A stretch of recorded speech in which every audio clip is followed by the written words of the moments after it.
أعوذ بالله السميع العليم من الشيطان اللعين الرجيم. الحمد لله رب العالمين، والصلاة والسلام على سيدنا وشفيعنا أبي القاسم محمد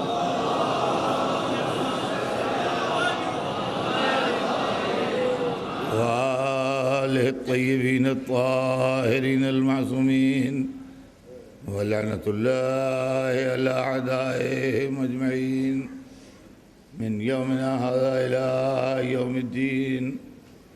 أما بعد، فقد قال رسول الله صلى الله عليه وآله وسلم: إني تارك فيكم الثقلين کتاب اللہ وعترتی اہل بیتی ما ان تمسکتم بہما لن تضلوا بعدی وانہما لن یفترقا حتی یردا علی الحوض. صلوات بھیجتے ہیں محمد.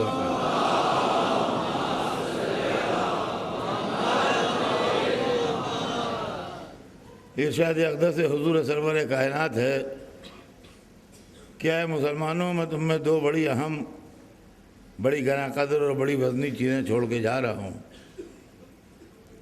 ایک اللہ کی کتاب ہے، دوسرے میری عطرت ہے، میرے اہل بیت ہیں. جب تک تم ان کے سے متمسک رہو گے، ان کا دامن ہاتھ میں رکھو گے، ان کے ساتھ رہو گے، میرے بعد کبھی ہرگز گمراہ نہیں ہوگے. اور یہ دونوں ایک دوسرے سے جدا نہیں ہوں گے، الگ نہیں ہوں گے، یہاں تک کہ میرے پاس حوض کوثر تک پہنچ جائے. عزیزان گرامی، میں نے اس سلسلے میں آپ کی خدمت میں جو باتیں اس عشرے میں عرض کی، دو جملوں میں اس کی سمری یہ ہے کہ رسول کی اس حدیث کے اوپر اگر آدمی غور کرے اور عمل کرے تو اس کے گمراہ ہونے یا بھٹکنے کا سوال ہی نہیں ہے. قرآن اور اہل بیت یہ رسول اللہ کا ترکہ ہے جو مسلمانوں کے لیے چھوڑ کے گئے ہیں. اچھے اور لائق لڑکے وہ ہوتے ہیں جو بزرگوں کے ترکے کو سنبھال کے رکھیں. نالائق اولادیں وہ ہوتی ہیں جو بزرگوں کے ترکے کو اڑا دیں. آج جو عالم اسلام میں مفلسی ہے، یہ قرآن و اہل بیت چھوڑنے کا نتیجہ ہے. اگر قرآن و اہل بیت کا دامن ہاتھ میں ہوتا تو آج عالم اسلام کی وہ کیفیت نہ ہوتی جو آج ہے. میں آپ کی خدمت میں کل طہارت اہل بیت کے سلسلے میں عرض کر رہا تھا کہ اگر قرآن پاک ہے جس کو غیر پاکیزہ مس نہیں کر سکتا جس کی فکر کو، تو اہل بیت بھی وہ پاک ہیں کہ جن کے لیے کہا گیا ہے وَيُطَهِّرَكُمْ تَطْهِيرًا، ہم نے آپ کو اس طرح پاک رکھا جو پاک رکھنے کا حق ہے. عزیزان گرامی، طہارت کی بات ایک مثال آج دیتا ہوا آگے بڑھ رہا ہوں کہ طہارت کی بات جہاں تک ہے، پاک ہم بھی ہیں. طہارت کی 3 منزلیں ہیں، پانی کی 3 قسمیں ہیں اسلام میں. پانی جو ہے وہ طہارت کا سمبل ہے، طہارت کی علامت ہے. اور چیزوں سے بھی طہارت ہوتی ہے، لیکن یہ کہ پانی جو ہے سب سے پہلے اس کا نام لیا جاتا ہے جس کے ذریعے سے طہارت ہوتی ہے. اسلام میں اور فقہ میں پانی کی 3 قسمیں ہیں. ایک پانی کا نام ہے آب قلیل، کم پانی. دوسرے پانی کا نام ہے آب کثیر، زیادہ پانی. تیسرے پانی کا نام ہے آب بحر، دریا یا سمندر کا پانی. یہ 3 پانی ہیں اسلام میں. تینوں کی طاقتیں الگ الگ ہیں. آب قلیل وہ ہے جیسے لوٹے میں پانی، آب قلیل ہے یہ. اس کی طاقت اتنی ہے کہ اگر یہ نجاست پر گرے گا تو نجاست کو پاک کر دے گا، اور اگر نجاست اس پر گرے گی تو خود نجس ہو جائے گا. یعنی آپ کا یہ ہاتھ نجس ہے، آپ نے لوٹے سے پانی لے کے اس پر ڈالا تو آپ کا ہاتھ پاک ہو گیا، لیکن اگر آپ نے نجس ہاتھ لوٹے میں ڈال دیا تو لوٹا نجس ہو گیا، ہاتھ پاک نہیں ہوا۔ یہ آب قلیل ہے۔ ہم لوگ جو ہیں مومنین یہ آب قلیل کی طرح ہیں، دوسرے کو تو سمجھا لیتے ہیں لیکن ہم پر شبہ آ جائے تو گڑبڑ ہونے لگتے ہیں۔ اب اس کے بعد دوسری قسم ہے آب کثیر، جیسے یہ حوض، اگر نجس ہاتھ ہے آپ کا اور آپ نے حوض میں ڈال دیا تو حوض نجس نہیں ہوگا، آپ کا ہاتھ پاک ہو کے نکلے گا۔ یہ آب کثیر ہے، زیادہ پانی، یہ خود نجس نہیں ہوتا، نجس کو پاک کر دیتا ہے۔ ایسے ہمارے علماء ہیں۔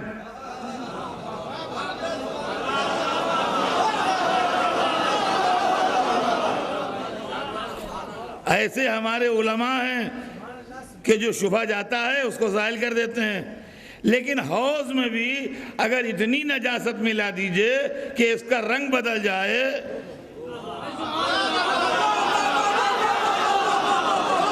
تو یہ حوض بھی نجس ہو جائے گا۔ اس طرح علم سے کچھ نہیں ہوتا، اگر رنگ بدل جائے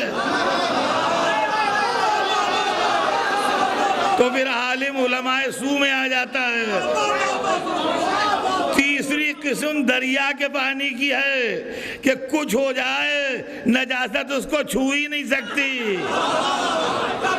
یہ طہارت اہل بیت کی ہے جن کو قرآن نے دریا کہا ہے، مرج البحرین یلتقیان۔ صلوات بھیج دیں محمد۔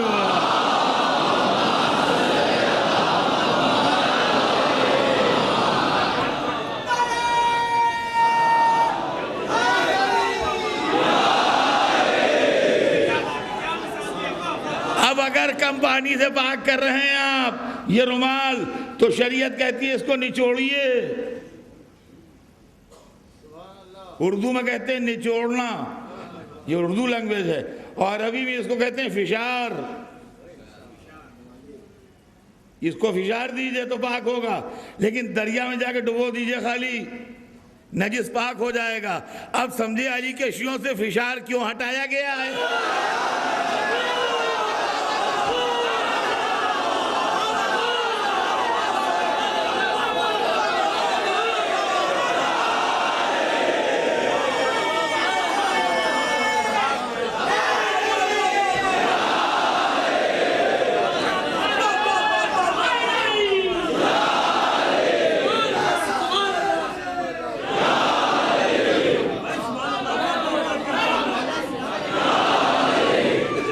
قرآن پاک ہے، اہل بیت پاک ہیں۔ قرآن علم ہے، اہل بیت علم ہیں۔ قرآن نور ہے، اہل بیت نور ہیں۔ قرآن معجزہ ہے، اہل بیت معجزہ ہیں۔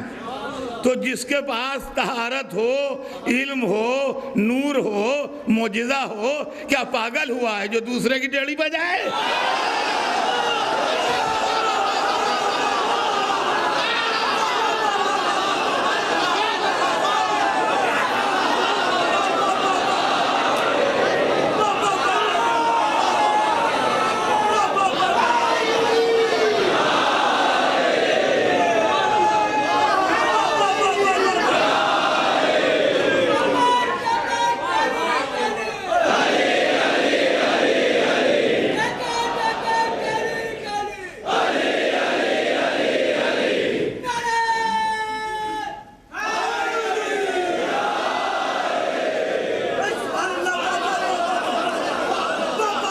سمجھ لیجئے کہ اہل بیت کیا ہیں۔ دنیا میں کسی کو کسی سے اختلاف ہوتا ہے، لوگوں کو لوگوں سے اختلاف، لیکن اہل بیت سے اختلاف کے معنی سمجھ میں نہیں آتے۔ مجھ سے اختلاف ہو، آپ سے اختلاف ہو، ان سے اختلاف ہو سکتا ہے ہماری کوئی بات آپ کو بری لگ گئی، ہم سے اختلاف ہو گیا، ہمارا کوئی طریقہ آپ کو اچھا نہ لگا، اختلاف ہو گیا، یہ دنیا میں کوئی اچنبے کی بات نہیں ہے۔ لیکن اہل بیت سے اختلاف کا مطلب ہے علم سے اختلاف. تو علم سے اختلاف جہالت کرے گی، نور سے اختلاف ظلمت کرے گی، ہدایت سے اختلاف ضلالت کرے گی، سچائی سے اختلاف جھوٹ کرے گا. تو اہل بیت کو الگ رکھیے اپنے ذاتی جھگڑوں سے، ذاتی اختلافات سے، ذاتی معاملات سے. یہ وہ پاکیزہ لوگ ہیں اور یہ وہ نورانی لوگ ہیں کہ جو رسول اللہ کو بطور اعجاز دیے گئے ہیں. جس طریقے سے کتابوں میں جھگڑے ہیں، آپ نے کتاب لکھی، میں نے اس کے جواب میں کتاب لکھی، آپ کی کتاب میں مجھے اعتراض ہے، یہ ہوتا رہتا ہے، کوئی دنیا میں نئی بات نہیں ہے. لیکن قرآن سے اختلاف نہیں ہے. جہاں قرآن کا نام آیا وہیں سب نے سر جھکا دیا، تو قرآن میں لکھا ہے، ختم ہو گئی بات. تو ویسے جھگڑا کیجئے آپس میں، اول تو نہ کیجئے تو اچھا ہی ہے، لیکن ویسے کیجئے. لیکن اہل بیت کا معاملہ جہاں ہے وہاں سر جھکا دینا چاہیے، وہاں سر جھکا دینا چاہیے. اس لیے کہ دیکھیے بات اصل میں کیا ہے، اس طرح سے ایک بات آج اس آخری مجلس میں کہتا چلوں، یہ میرا درد دل ہے، اور وہ یہ ہے کہ دیکھیے بات بڑی عمدہ ہے. ہم اہل بیت کی تعریف کرتے ہیں، لیکن ہم اہل بیت کے غلام جو ہیں وہ کچھ ایسی شان بھی پیدا کریں جو لوگ کہیں کہ یہ ان کے غلام ہیں. دیکھیے اہل بیت عالم تھے، ہماری جہالت ہمیں شرمندہ کرتی ہے. وہ سچے تھے بنص قرآنی، ہم جھوٹ بولتے ہیں تو شرمندگی ہوتی ہے. وہ پاکیزہ تھے، ہماری ایکٹیویٹیز میں نجاست آتی ہے تو ہم اس قابل نہیں کہ اپنے کو منہ دکھائیں ان کو. لہذا انسان کو اپنے کردار کو، اپنی سیرت کو، اپنے اعمال کو، اپنے نماز روزے کو، اپنے طور طریقے کو درست رکھے، اپنے بزرگوں کے ساتھ اچھا سلوک کرے، اپنے خردوں کو اچھی تربیت دے، اپنے برابر والوں کے ساتھ اچھی طرح ملے، سماجی برائیوں کو چھوڑیے. اسلام نے جو کہا ہے اس کے پناہ میں آئیے. آج اسلام ایک گاربیج باکس بنا ہوا ہے، جو مصیبت آئی اسلام کے سر، جب معاملہ خراب ہو گیا تو کوڑے دان میں ڈالو، اور وہ کوڑے دان جو ہے وہ اسلام ہے. برائیاں ہوتی ہیں معاف کیجیے گا سماجی، سر مڑھی جاتی ہیں اسلام کے. شادی بیاہ کے معاملے جہاں گڑبڑ ہوئے وہاں مذہب کو گالیاں. اس وقت آپ نے نہیں دیکھا کہ اسلام کیا کہہ رہا ہے، بعد میں اسلام یاد آتا ہے. مرنے کے معاملے ہوئے اسلام کو پریشانی. اسلام نے میت کے معاملات ہوں، شادی کے معاملات ہوں، بالکل خرچ نہیں رکھا ہے کچھ. بے پیسہ کوڑی خرچ کیے ایک میت مسلمان کی دفن ہو جائے گی. لیکن یہاں اتنے لمبے خرچے ہو گئے سماجی کہ کمر ٹوٹ جائے. ایک پیسہ خرچ کیے بغیر مسلم لڑکی عزت سے اپنے شوہر کے گھر چلی جائے گی. باپ کا خرچہ کچھ نہیں ہوگا، مگر سوسائٹی نے نہیں جانے دیا. باپ کی کمر توڑ دی. جس کی 4 لڑکیاں ہیں وہ مذہب کو گالیاں دے رہا ہے. کہاں سے بیاہیں؟ جہیز کی ڈیمانڈ ہے. جہیز کی ڈیمانڈ اسلام نہیں ہے، جہیز کی ڈیمانڈ سماج ہے، سوسائٹی ہے. خدا کے لیے سوسائٹی کے قید سے نکلیے، اسلام کے دامن میں آئیے. سوسائٹی قید خانہ ہے. رسول اللہ نے اپنی بیٹی کی شادی کی تو خود خرچہ نہیں کیا، ان سے بڑھ کے آپ نہیں ہیں. علی کی زرہ بکوائی اور زرہ سے بک کے جتنے پیسے آئے اس کا جہیز خریدا اور وہی دے کے بیٹی کو رخصت کر دیا. البتہ چلتے وقت ایک جملہ ایسا کہہ دیا کہ پوری کائنات ہلکی پڑ گئی. جب بیٹی کو علی سے بیاہا تو بیٹی کا دل نہ ٹوٹے. ایک جملہ کہا کہ اگر علی نہ ہوتے تو میری بیٹی فاطمہ کے کوئی برابر کا نہیں تھا.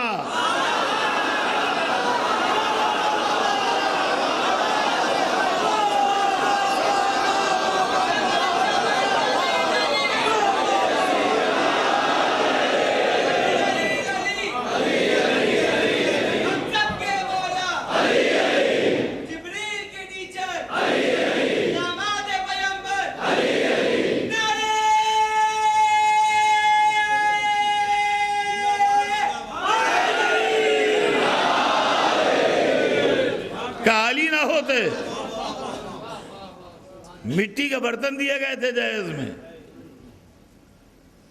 بہت معمولی زندگی گزارنے کا جو سامان ہوتا ہے وہ تھا، لکڑی کا پیالہ تھا، یہ تھا، اس طرح بہت کم قیمت اور سستی چیزیں. لیکن آج تک تاریخ باقی ہے، قرآن میں بھی حدیث میں بھی. یہ جملہ اتنا سا ہے، آدھی لائن سے بھی کم میں لکھ لیا جائے کہ اگر علی نہ ہوتے تو میری بیٹی کے کوئی برابر کا نہیں تھا. لیکن اس سے فاطمہ کی عظمت کا اندازہ لگائیے. یہاں سب لکھنؤ والے نہیں ہیں، باہر کے بھی ہیں، ایسے بھی ہیں جو کبھی لکھنؤ نہیں گئے ہیں. میں کہہ رہا ہوں لکھنؤ میں ایک حال ہے، ان کا کتنا بڑا ہے؟ کہا بالکل ایگزیکٹ اتنا ہی بڑا ہے جتنے بڑا یہ ایرانی مسجد کا حال ہے، نہ 1 انچ سے چھوٹا ہے نہ 1 انچ سے بڑا ہے. تو بھلے آپ نے وہ حال نہیں دیکھا ہے لیکن ایک آئیڈیا تو ہو گیا.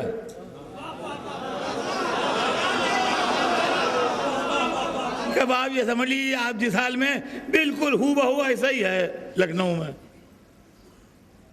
تو آپ لکھنؤ گئے ہوں یا نہ گئے ہوں، لیکن آپ کو ایک آئیڈیا ہو گیا کہ لکھنؤ میں جس حال کا ہم ذکر کر رہے ہیں وہ کیسا ہے. علی کو سب نے دیکھا، فاطمہ پردے میں رہی، کسی نے نہیں دیکھا. عظمت سیدہ دب نہ جائے،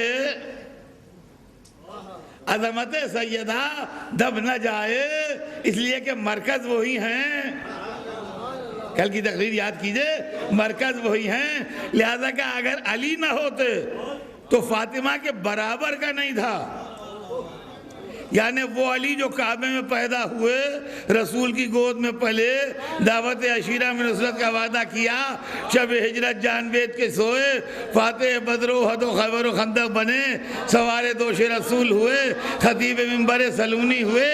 جب فضائل کے اتنے زینے طے کر لیے تو فاطمہ کے برابر آئے.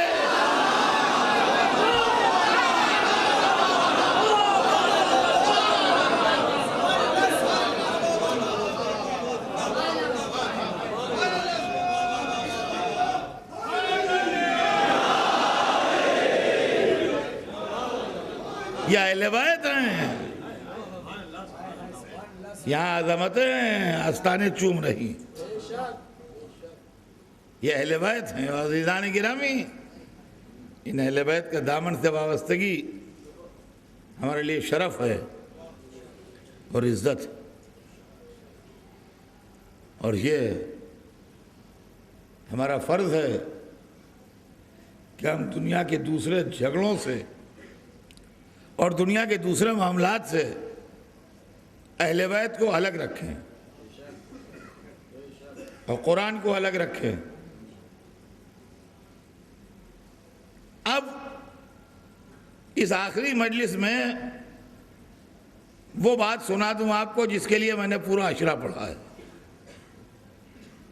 اور اس کے بعد کچھ اور چیزیں جو ادھر ادھر سوال ہوتے ہیں، کچھ بچوں سے اس سے فرمائشیں ہیں، وہ پورے کر کے مجلس ختم کروں گا. لیکن وہ بات سن لیجئے کہ جس کے لیے میں نے پورا عشرہ سنایا ہے آپ کو. ایک سرکل بنائیے رسول کی اس حدیث کی روشنی میں کہ میں قرآن و اہل بیت کو چھوڑ کے جا رہا ہوں. اس سرکل میں رکھیے قرآن و اہل بیت کو. بقیہ کائنات الگ، اچھے بھی ہیں، برے بھی ہیں، عالم بھی ہیں، جاہل بھی ہیں، نیک بھی ہیں، بد بھی ہیں، عبادت گزار بھی ہیں، نہیں بھی عبادت کرنے والے ہیں، ہر میل کے ہیں، سمجھے. لیکن ایک سرکل رکھیے جس کے اندر رکھیے اہل بیت اور قرآن، اس لیے کہ یہ دونوں ہادی ہیں. یہ دونوں ہادی ہیں، اہل بیت بھی ہادی ہے اور قرآن بھی ہادی ہے. لہذا یہ الگ رہیں گے. اب سنیے، اگر یہ فلسفہ سمجھ میں آ جائے تو ہر منزل آسان ہے، بشرطے کہ اللہ یہ قسمت دے کہ سمجھ میں آ جائے.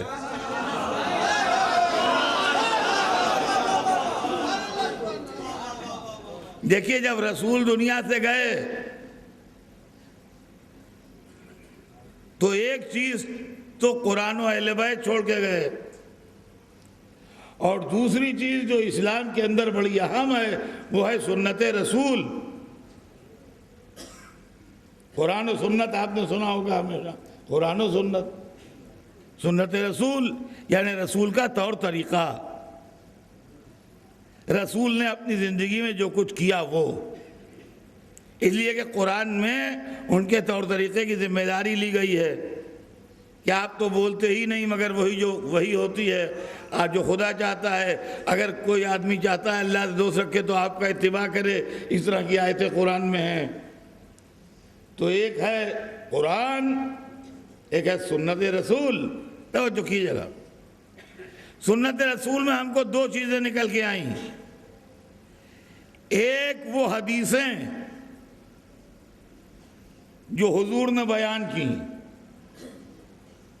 اور آج تک ہیں موجود اسلام میں، احادیث نبوی یعنی قول رسول، سیئنگ آف پرافٹ، ایک تو یہ ہے۔ دوسرے وہ اسلامی شخصیتیں اور وہ لوگ جنہوں نے رسول کو دیکھا، جن سے وہ روایتیں چلیں، جنہوں نے رسول کو باتیں کرتے سنا، جنہوں نے رسول سے ملاقاتیں کی، وہ شخصیتیں بھی قابل احترام جو رسول کے ساتھ ساتھ رہے، اور وہ قول بھی قابل احترام جو رسول کی زبان سے نکلے۔ لیکن عزیزان گرامی یہ سمجھ لیجئے کہ آج کی دنیا میں ہر حدیث قابل اعتبار نہیں ہے۔ ہر حدیث کے سرے پر لگا ہے قال رسول اللہ، ہر حدیث کے سرے پر لگا ہے قال رسول اللہ، رسول نے فرمایا، اس کے بعد حدیث ہے۔ لیکن رسول پہچان بتا گئے کہ دیکھو پہچان یہ ہے کہ قرآن پر پرکھ لینا، اگر قرآن کے مطابق ہے تو میں نے کہا ہے، اگر قرآن کے خلاف ہے تو میں نے نہیں کہا ہے۔ تو خالی قال رسول اللہ محترم نہیں ہے جب تک قرآن سے ٹیلی نہ کرے، جب تک قرآن سے ٹیلی نہ کرے، جب تک قال رسول اللہ معتبر نہیں۔ ایک طرف رسول قرآن چھوڑ کے گئے کہ دیکھو حدیث کو مان نہ لینا میرا نام دیکھ کے جب تک قرآن کے مطابق نہ ہو، دوسری طرف اہل بیت کو چھوڑ کے گئے کہ ہر آدمی کو مان نہ لینا میرا نام دیکھ کے جب تک اہل بیت کے مطابق نہ ہو۔ صلوات دیں محمد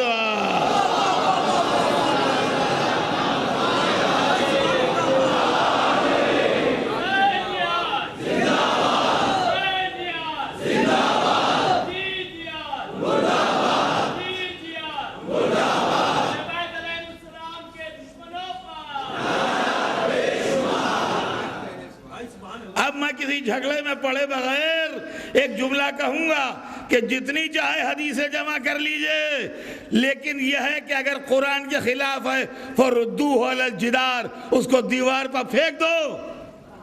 ہم نے قرآن کے اگینسٹ میں نہیں کہا ہے کچھ۔ اور اسی طرح انسان جتنے بھی رسول اللہ سے دوستی کا دعویٰ کریں، من کنت مولا ہو فہذا علی مولا،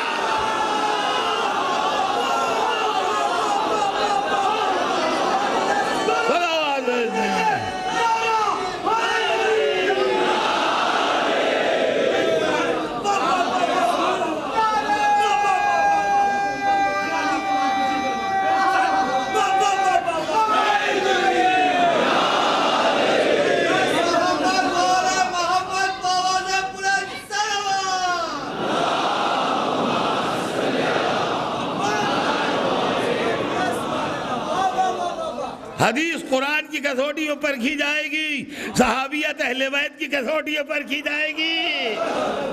جو مطابق نکلے ہمارے سر کا تاج، جو خلاف نکلے اس سے ہم سے مطلب نہیں. ہم کو اپنی ہدایت کے لیے قرآن چاہیے, اہل بیت چاہیے.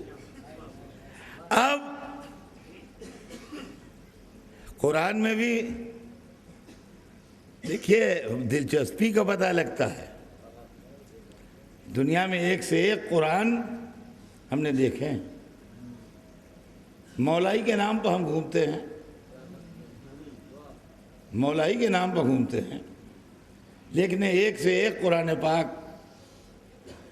قرآن کے میوزیم ہیں مختلف جگہوں پر, وہاں ائمہ کے ہاتھوں کے لکھے قرآن, بڑے بڑے جو دنیا کے کیلیگرافی میں جن کا بڑا نام ہے ان کے قرآن. پھر رئیسوں کے پاس ہم نے قرآن دیکھے. یعنی ایک قرآن میں نے حیدرآباد میں ایسا دیکھا جس کا ایک صفحہ یلو گولڈ کا ہے, ایک صفحہ گرین گولڈ کا ہے. گرین گولڈ بہت قیمتی ہوتا ہے, غریب لوگوں نے دیکھا کیا سنا بھی نہیں ہے, سمجھے آپ. گرین گولڈ نظام کے پاس تھا. ہاں ایسے ہی لوگوں کا ہوتا ہے, ہمارے پاس نہیں ہوتا, سمجھے آپ. تو ایک پیج گرین گولڈ, ایک پیج یلو گولڈ, ایک پیج گرین گولڈ, ایک پیج یلو گولڈ, اس طریقے سے پورا قرآن ایک سے ایک. تو یہ جو قرآن سجائے گئے یہ محبت خدا میں سجائے گئے کہ یہ بدعت ہوئی؟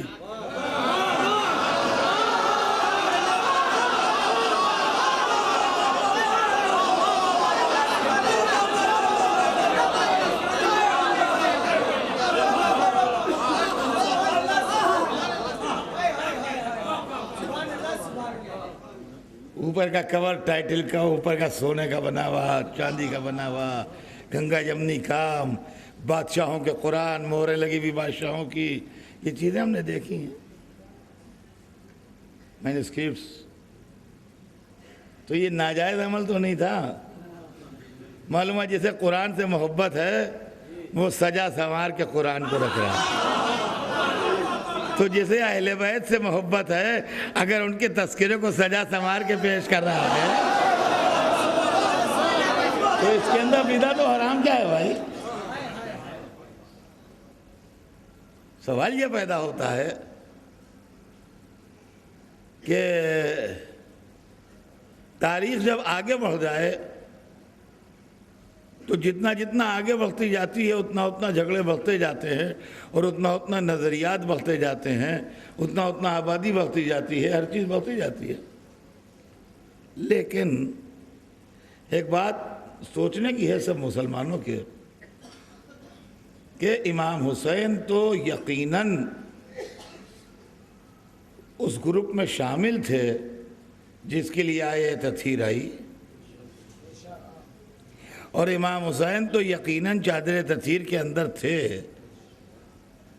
ان کے ہونے میں تو کوئی ڈاؤٹ نہیں ہے. اور امام حسین تو یقیناً لے جائے گئے تھے وہاں میدان مباہلہ میں, اور امام حسین نے تو یقیناً رسول اللہ کی زیارت کی تھی اور ان کو دیکھا تھا اور ان کی زبان چوسی تھی. تو کم از کم رسول سے قربت کی اتنی تو مروت کیجئے کہ دشمن حسین کے سلسلے میں طرفداری بند کر دیجئے.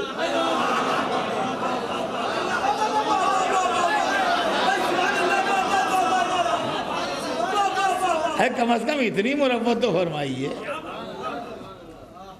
کہ دشمنان حسین کے سلسلے میں طرفداری بند کر دیجئے کہ ہاں بھائی جو حسین سے لڑے وہ ٹھیک نہیں. لیکن یہ کہ آپ اس پر بھی بچے ہر سال آتے ہیں. دیکھیے مجھے 55 برس ہو گئے, میں کئی دفعہ کہہ چکا ہوں. تو ظاہر ہے کہ جو بچے تھے اس وقت اب ان کے بچے تو جوان ہو چکے ہیں, ان کے پوتے بچے ہیں, پوتے نواسے جو ہیں وہ بچے ہیں. لیکن ایک سوال ہمارے پاس 55 برس سے آ رہا ہے. تو اس کا مطلب یہ ہے کہ ہر سال محرم میں جیسے ہم لوگ طے کر کے رکھ دیتے ہیں, علم پٹ کے نکالتے ہیں, ویسے ہی لوگ اعتراض نکالتے ہیں. وہی پرانے کئی دفعہ اس عشرے میں مجھ سے 2-3 لڑکوں نے ینگ بالکل کہہ لیں جو کہتے ہیں تمہیں نے مارا ہے تم روتے ہو. اے بھائی چلو ٹھیک ہے ہم نے مان لیا, ہم اس میں خواہ بحث کرنے کے لیے تیار نہیں. ہم ہی نے مانا ہم روتے ہیں, تم پریشان کیوں ہوتے ہو؟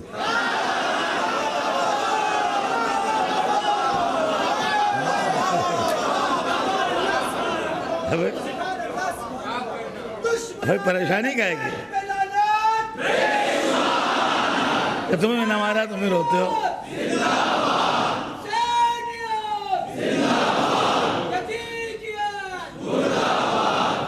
یقین مانیے آپ کہ کربلا نے اسلام پر وہ احسان کیا ہے کہ صبح قیامت تک فکر انسانی جو ہے وہ کربلا کو یاد کرے گی. اہل بیت و قرآن کا ساتھ اس طرح رہا کہ نیزے پر تلاوت میں بھی ساتھ رہا, اور کربلا کا وجود نہ ہوتا تو آج اسلام ملوکیت میں تبدیل ہو جاتا, سلطنت اور اقتدار میں تبدیل ہو جاتا ہے اسلام. رہ گیا آدمی کو سوچنا چاہیے اپنی آخرت و عاقبت کے واسطے, سوچے یا نہ سوچے. ہم تو نہیں ہر ایک پر اعتراض کرتے گھومتے کہ آپ ایسا کیوں کرتے, تو یہ کون سی بات ہے کہ ہم ایسا کیوں کرتے ہیں؟ ماتم نہ ہو, مجلس نہ ہو, یہ بدعت ہے, وہ حرام ہے, کیسی باتیں ہیں؟ کہاں کی باتیں ہیں؟ زمانہ بدل گیا, تعلیم کی طرف توجہ دیجیے, سائنس اور ٹیکنالوجی کی طرف توجہ دیجیے. عقیدوں کو آپ کیوں دوسروں کے ٹھیس پہنچاتے ہیں؟ کسی کے عقیدے کو ٹھیس نہیں پہنچانا چاہیے, یہ بات اچھی نہیں لگتی. سمجھدار اور پڑھے لکھے مسلمان کو زیب نہیں ہے کہ وہ طاقت کے زور کے اوپر کسی کو ستائے. لکم دینکم ولی دین, تم اپنے دین پر رہو, ہم اپنے دین پر رہیں. سمجھے آپ؟ یہ تشدد اور یہ وائلنس اسلام میں کہیں نہیں ہے. کسی سچے دین میں وائلنس کی گنجائش نہیں ہے, تشدد کی گنجائش نہیں ہے. کیسے سمجھاؤں میں اور کیسے دل میں یہ بات بٹھا دوں کہ رسول اللہ نے وائلنس نہیں کیا, اہل بیت نے وائلنس نہیں کیا, علی نے کسی کے ساتھ وائلنس نہیں کیا, اہل بیت نے کسی کے ساتھ وائلنس نہیں کیا. آج جو تصور پیدا کر دیا علماء اسلام نے, بعضوں نے, سب نے نہیں, میں سب کو نہیں کہہ رہا ہوں, کچھ مٹھی بھر بہکے ہوئے ذہنوں نے, کچھ مٹھی بھر بہکے ہوئے ذہنوں نے کہ جو ماتمداروں کو مار ڈالیں ان کو جنت ملتی ہے, جو ظاہروں کو قتل کر دیں ان کو جنت ملتی ہے. سبحان اللہ, آپ نے بھی جنت کو تماشا بنا لیا ہے کہ بے گناہ انسانوں کو مار کے آپ جنت میں جائیں گے. یہ کون سی شداد کی جنت ہے؟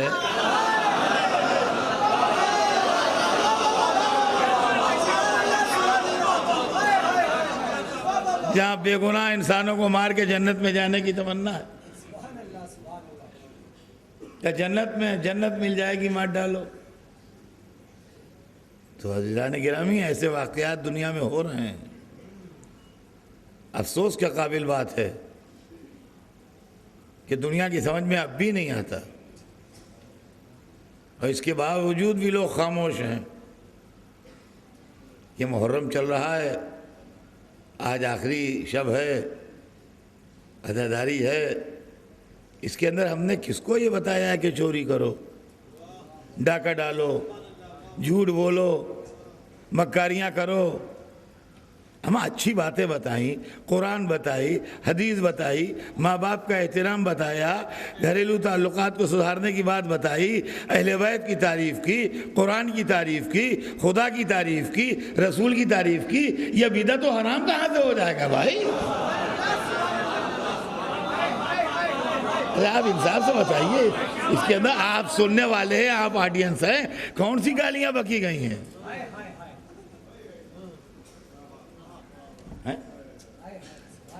لوگ گالیاں بکتے ہیں. کون سی گالیاں بکی گئی بھائی؟ اتنے دنوں سے آپ سننے آ رہے ہیں، 10 دن سے مسجد بھری ہوئی ہے، تو کیا اتنا بڑا مجمع محض دلچسپی گالیاں سننے سے رکھتا ہے؟ یہ لوگ کیسے ہیں؟ لیکن اصل میں بھیا معاملہ کیا ہے یہ سمجھ لیجئے آپ، گالی 2 معنوں میں استعمال ہوتی ہے۔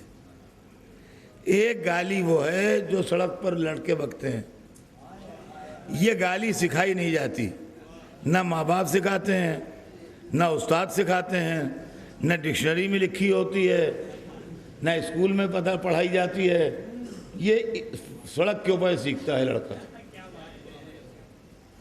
کوئی ایسا نہیں جو کہتا ہو کہ ہمیں آتی نہیں گالی، حالانکہ کسی کو سکھائی نہیں گئی، کسی کو سکھائی نہیں گئی ہے، نہ کسی کے باپ نے اس کو گالیاں بکنا سکھائی ہیں، نہ کسی کے بڑے بھائی نے اس کو گالیاں بکنا سکھائی ہیں، نہ کسی کے استاد نے اس کو گالیاں بکنا سکھائی ہیں۔ ایک تو یہ گالی ہے، یہ گالی تو ریئل گالی ہوتی ہے، سڑکوں پر کی جاتی ہے۔ ایک یہ ہے کہ میری کوئی بات اگر آپ کو بری لگی تو چاہے وہ قرآن سے استدلال ہی کیوں نہ ہو، آپ کہتے ہیں وہ گالیاں بک رہے ہیں۔ اب اس کی مثال سن لیجئے، اسلام کا مقدس ترین کلمہ لا الہ الا اللہ سرور کائنات نے فرمانا شروع کیا مکے میں۔ لا الہ الا اللہ سے بڑھ کے پاکیزہ، مقدس، معزز کون سا کلمہ ہے مجھے آپ بتا دیجئے؟ اپنی پاکیزگی میں، اپنے احترام میں، اپنی عظمت میں، اپنی جلالت میں ہے کوئی دوسرا جملہ لا الہ الا اللہ کے مطابق؟ تو حضور نے سب سے پہلے جو بات کہی، لوگوں کو سمجھائی، وہ یہ کہ قولوا لا الہ الا اللہ، لا الہ الا اللہ کہو۔ تو کفار نے یہ پروپیگنڈا کیا کہ وہ تو گالیاں بک رہے ہیں۔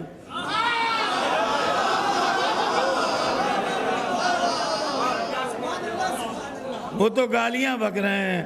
تو معلوم ہوا کہ جو اللہ کو نہیں مانتا، لا الہ الا اللہ اس کے لیے گالی ہے، اور جو لوگ رسالت محمد کے قائل نہیں ہیں، محمد رسول اللہ، ان کے لیے گالی ہے۔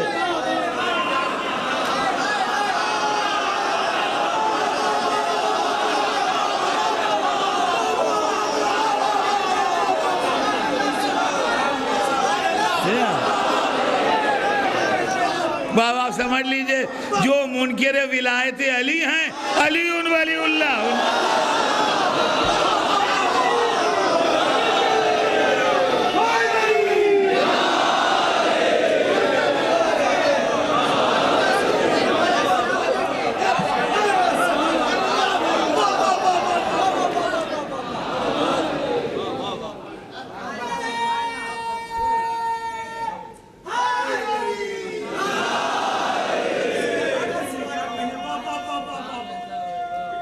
کربلا نے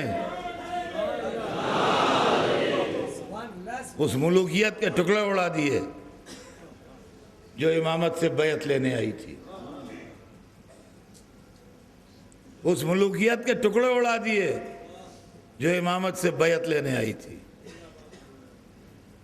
آج اکثریت مسلمانوں کی وہ ہے 99% جو کہتے ہیں ہم یزید کو نہیں مانتے،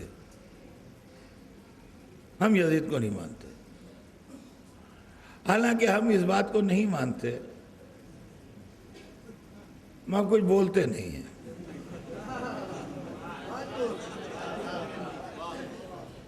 بولتے کیوں نہیں ہیں، مانتے کیوں نہیں ہیں؟ بولتے مصلحتاً نہیں ہیں، تو کہتا ہے ہم جھوٹ نہیں بولتے، حالانکہ سریعاً جھوٹ بول رہا ہے وہ۔ تو ہمیں کیا ضرورت ہے کہ نہیں تم بولتے ہو، کہنے کی ضرورت نہیں ہے کچھ۔ یہ کہتے ہیں نہیں مانتے، نہ مانتے ہو، باقی یہ بات ہمارے دل مانتا نہیں۔ اس لیے کہ حسین و یزید کا معاملہ انڈیویجول کا نہیں تھا. نہ حسین کوئی انڈیویجول شخصیت تھے اکیلے کہ ان کو کوئی مانے یا نہ مانے، نہ یزید کوئی انڈیویجول شخصیت تھا اکیلی کہ اسے کوئی مانے یا نہ مانے. حسین بھی ایک سلسلے کی کڑی تھے جس کا نام ہے سلسلہ امامت، اور یزید بھی ایک سلسلے کی کڑی تھا جس کا نام ہے سلسلہ خلافت. اب نہیں مانتے تو آپ انڈیویجول کو نہ مانتے ہوں گے، سلسلوں کو تو مانتے ہیں نا.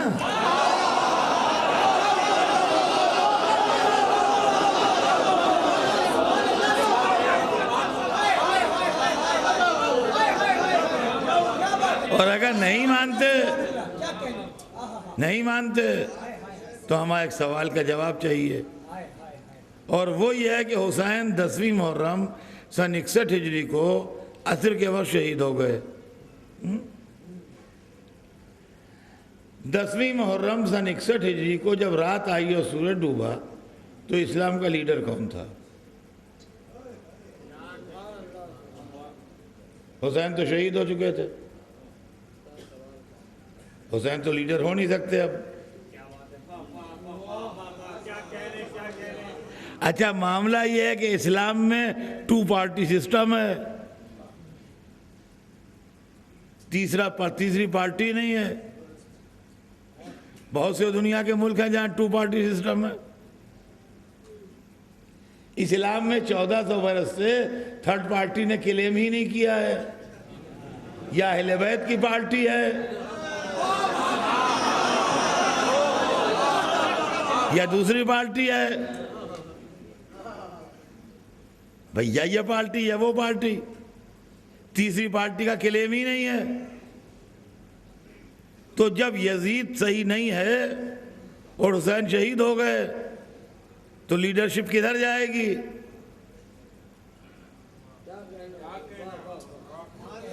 یا سید سجاد لیڈر بنیں گے یا یزید لیڈر بنے گا. اب یہ آپ کو اختیار ہے، چاہے ان کو مانیے چاہے ان کو مانیے.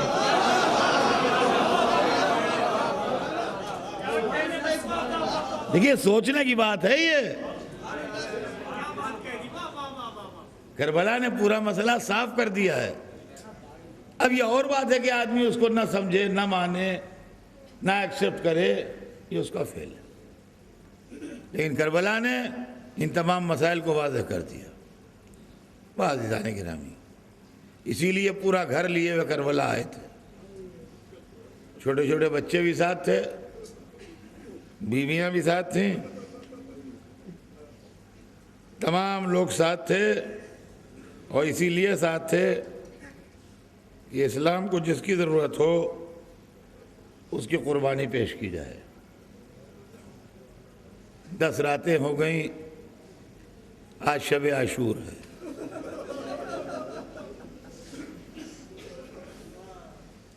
زندہ رہے تو آئندہ سال پھر ملاقات ہوگی. آج شب عاشور ہے، حسین کی رخصت کی رات. کل رات جب آئے گی تو لیلا ہوں گی، علی اکبر نہیں ہوں گے.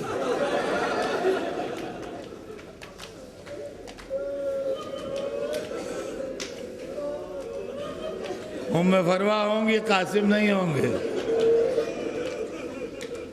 زینب ہوں گی، حسین نہیں ہوں گے. سکینہ ہوں گی، عباس نہیں ہوں گے. رباب ہوں گی، علی اصغر نہیں ہوں گے. رات گزر رہی ہے،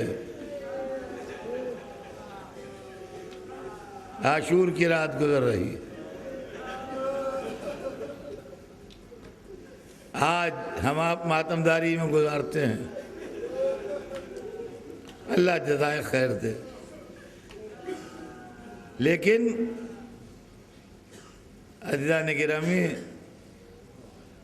کربلا کی رات جب سویرا ہوا، حسین نے چھوٹا سا لشکر مرتب کیا، بادار شہادت گرم ہوا.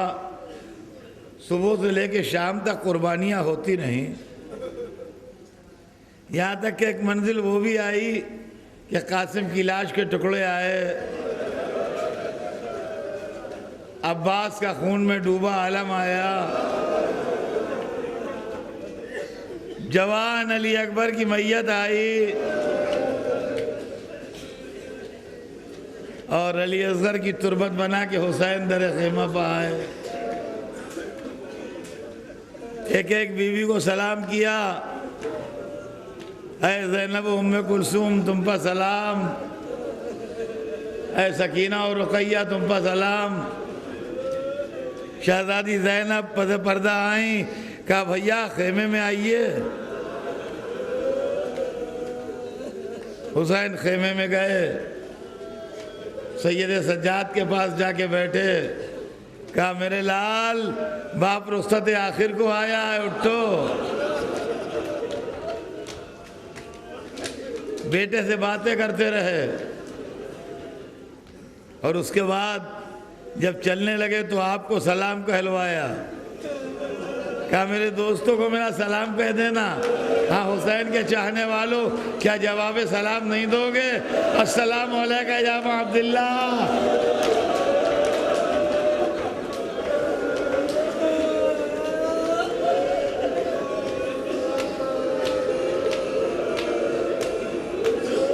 اے ابا عبداللہ غلاموں کا سلام لیجئے،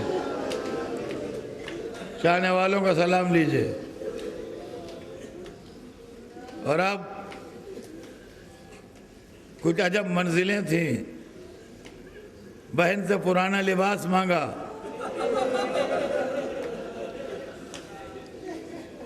پرانا لباس زیب تن کیا،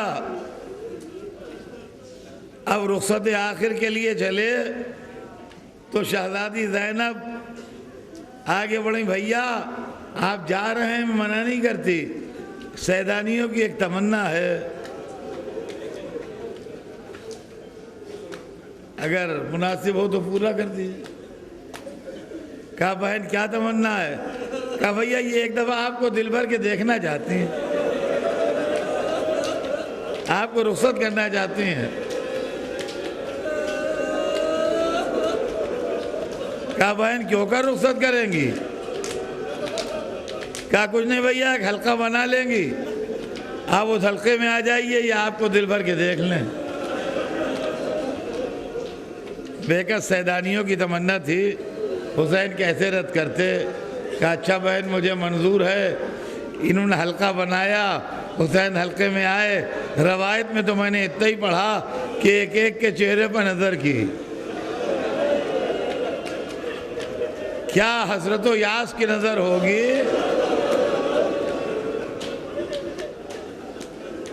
فرمایا دیکھو میرے غم میں صبر کرنا،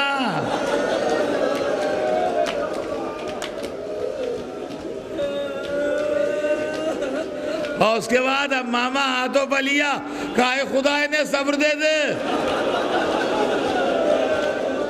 عزیزوں حلقہ ٹوٹ گیا،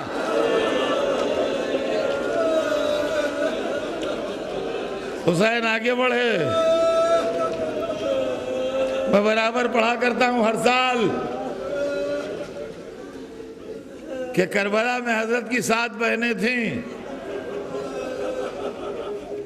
2 معصوم عالم کی بیٹیاں جناب زینب و جناب ام کلثوم، اور 5 مولا علی کی اور صاحبزادیاں تھیں جن کو حسین نے اولاد کی طرح پالا تھا۔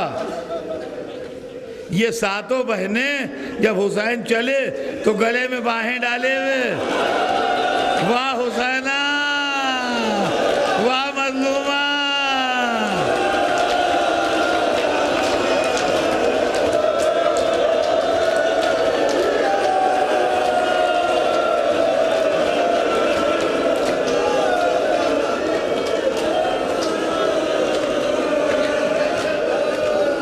آجوکم اللہ۔ میر انیس کیا خوب تصویر کشی کر گئے ہیں کہ بکھرائے بال اہل حرم ساتھ ساتھ تھے، پٹکے میں شاہدی کے سکینہ کے ہاتھ تھے۔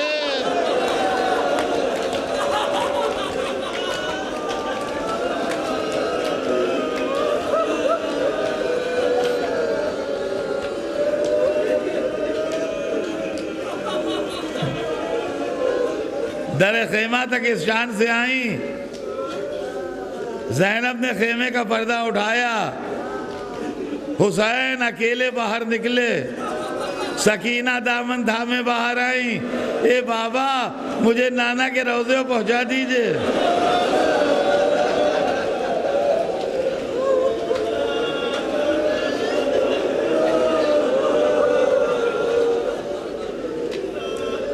کہا یا بنیا لو طرق القطع لنام، اے بیٹا اگر ممکن ہوتا تو ایسا کرتا۔ مطلب اس کا یہ ہے، بچی کو آخری پیار کیا، زینب نے رکاب فرض تھامی، کتابوں میں تو میں نے نہیں پڑھا کہیں، حوالہ نہیں ہے میرے پاس، مگر میرا دل کہتا ہے کہ بہن بھائی دونوں کو عباس یاد آئے ہوں گے۔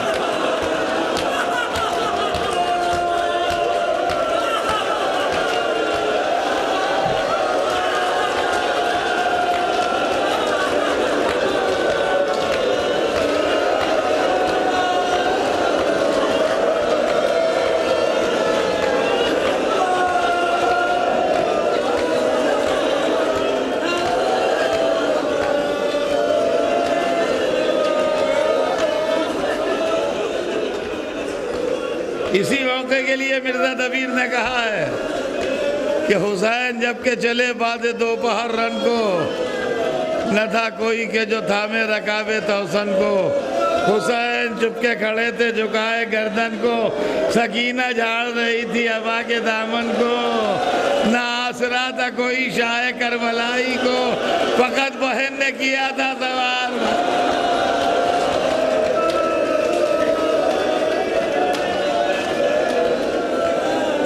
اجرکم اللہ۔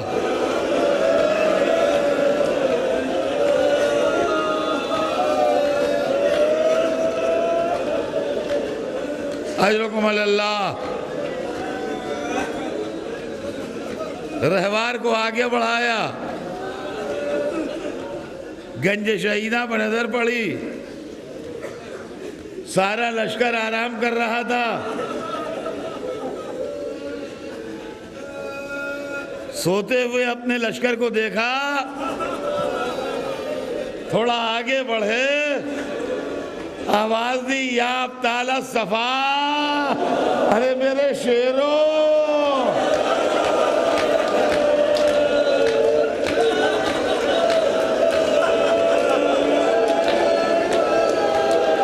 یا فرسان الحجا، مارکہ جنگ کے شہسواروں، کہاں ہو؟ اور ایک دفعہ آواز دی آئین آئین حبیب، حبیب کہاں ہے؟ آئین آئین مسلم، مسلم کہاں گئے؟ آئین آئین زہیر، ارے زہیر کہاں چلے گئے؟ اس کے بعد آواز دی اللہ اللہ، پہاڑ پانی ہو جائے، آئین آئین ولدی علی الاکبر، ارے میرے بیٹے علی اکبر۔